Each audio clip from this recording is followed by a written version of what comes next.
Hello, dudes, women, and beauties in between.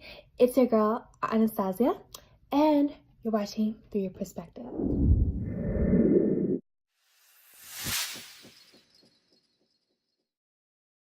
Okay, so part 1 is all about the introduction.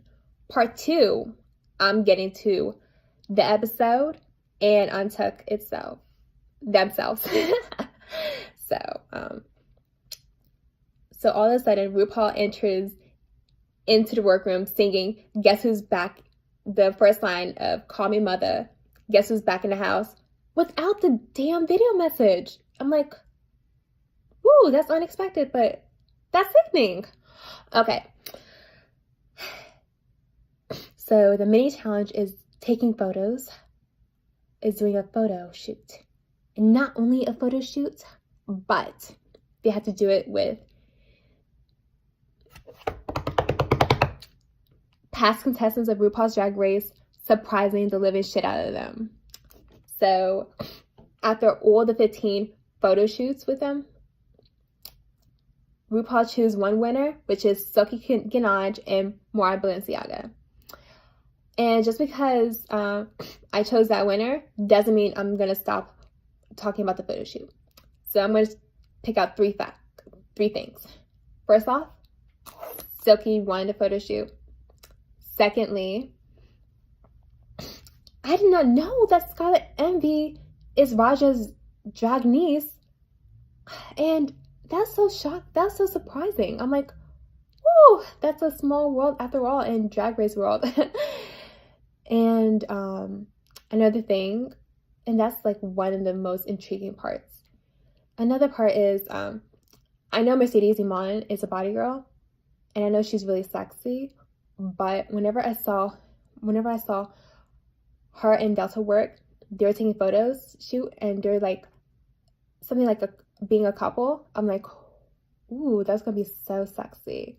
But then when I saw them, when I saw them sitting there, like just Judy's, I'm like, come on, where's the action? Where's the kai?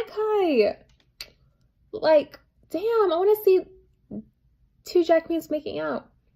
Okay, I'm being more explicit.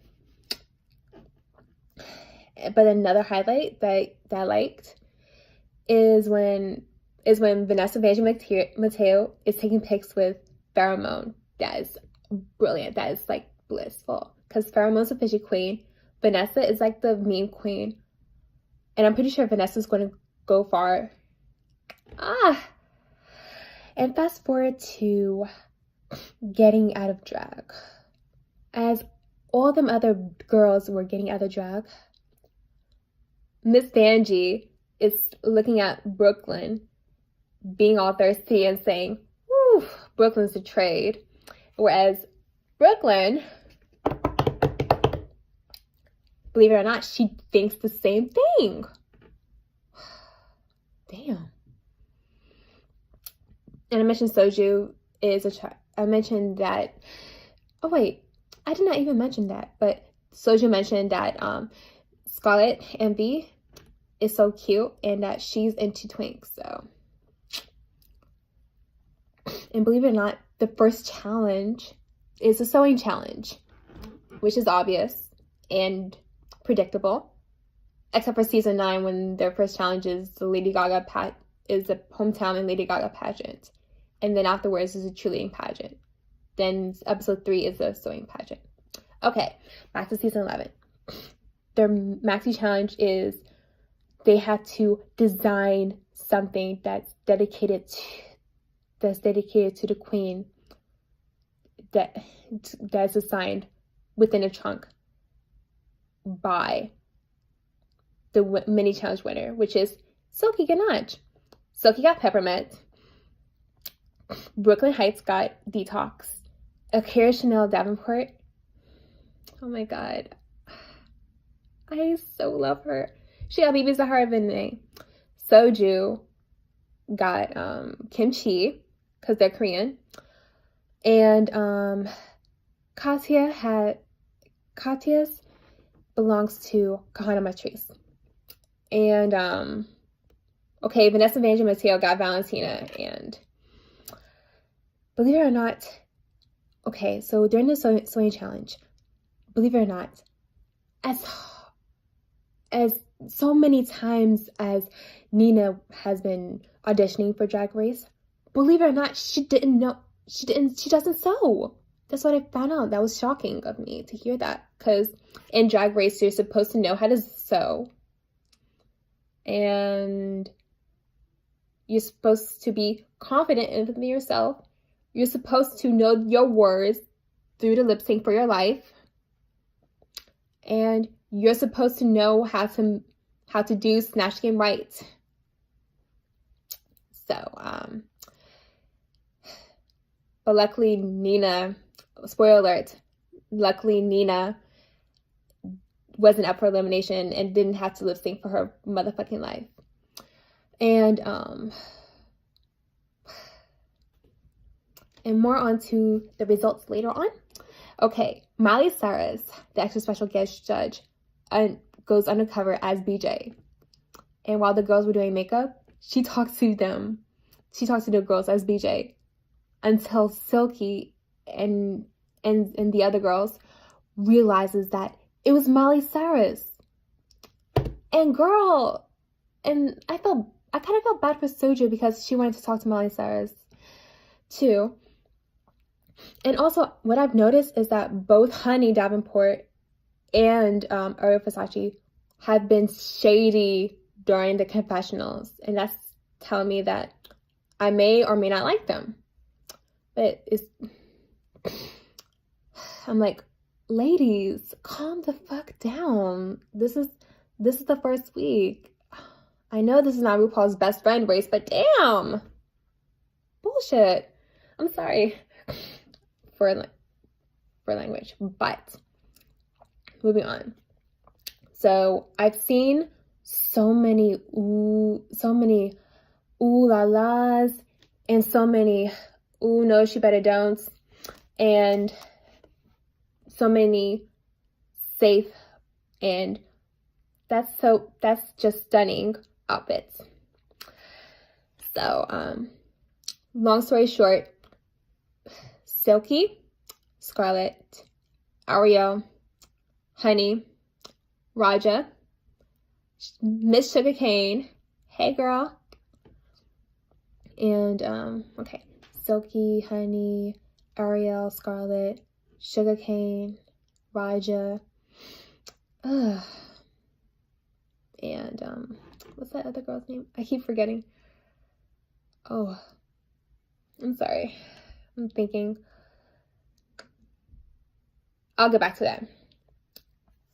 So the 6 girls I've named thus far are safe, along with Akira, Brooklyn, Miss Vanjie, and Plastic Tiara, Alyssa's mom, being in a top, whereas Kahana, Nina, Soju, and Mercedes, the body girl, were in the bottom. Oh yeah, Evie Oddly. Oh, I'm sorry, I keep forgetting. Oh my god, Evie Oddly's also safe. Now it's coming back to me. So, and the winner of this week's challenge is Brooklyn Heights, and with Akira Davenport being the runner-up. I thought she would won, but hey. And Brooklyn Heights won a trip to Paris, and I heard notes that Vanessa wanted to come and join Brooklyn on her winning trip.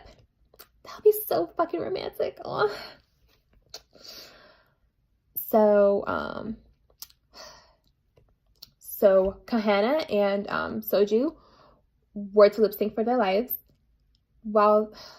Okay, before I get to the lip sync, I've just learned a fun fact. Soju was complaining about some medical tendonitis. This is around her foot area, her ankle area, which can reprimand her performance throughout her lip sync for her life, and wearing heels. Like, she couldn't wear heels for that long, for a certain amount of time.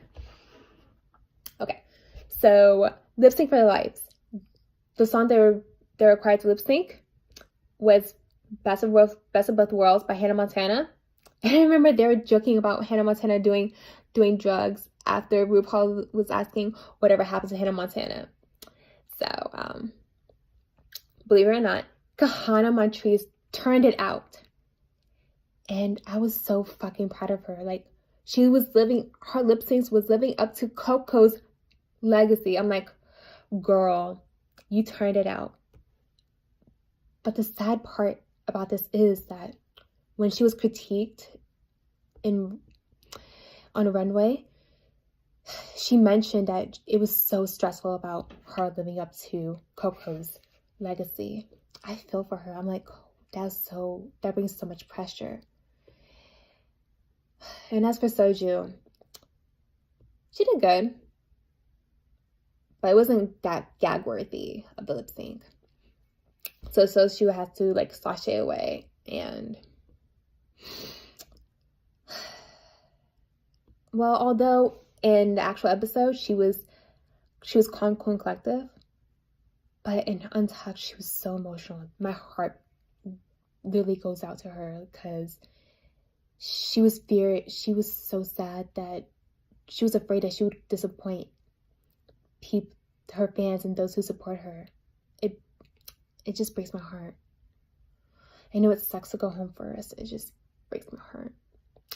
And the letter that Miss Vanjie wrote for her, it was so heartfelt because Vanjie knows what it's like going home first because she went home first last season.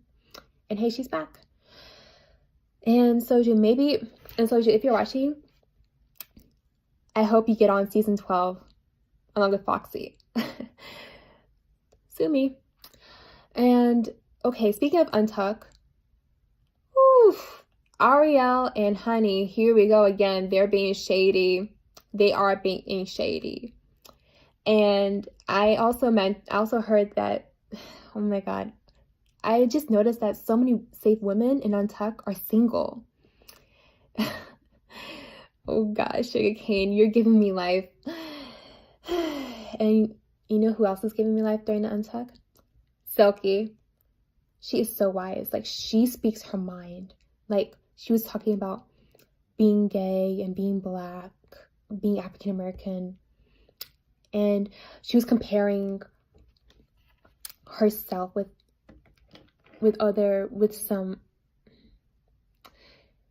she was talking about the justice system in Chicago and how it's unfair because like they can see like the Caucasian people and they would be like, okay, but once they see African American, there's a risk. And it's sad because Black lives do matter, and so do LGBTQ lives and trans lives. And if you're watching this, you matter. You truly do. And now we're gonna go through tops and bottoms. So everyone was talking about Vanjie, and majority of people in a good way. Others, in a bad way. Ooh. And Miss Vanjie was not having it, especially with the mini tip with Scarlett. That wasn't. And during the Untucked, believe it or not, just like I was thinking, the safe girls thought that Kyria would win, but Brooklyn won. So I'm also happy for her. So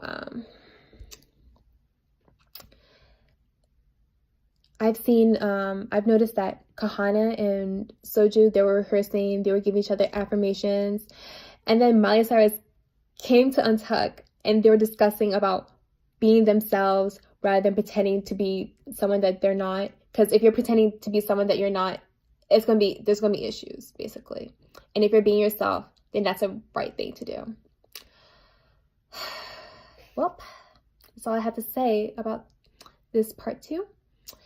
And join me for next week as I will be discussing about episode 2. All right. One love. Bye.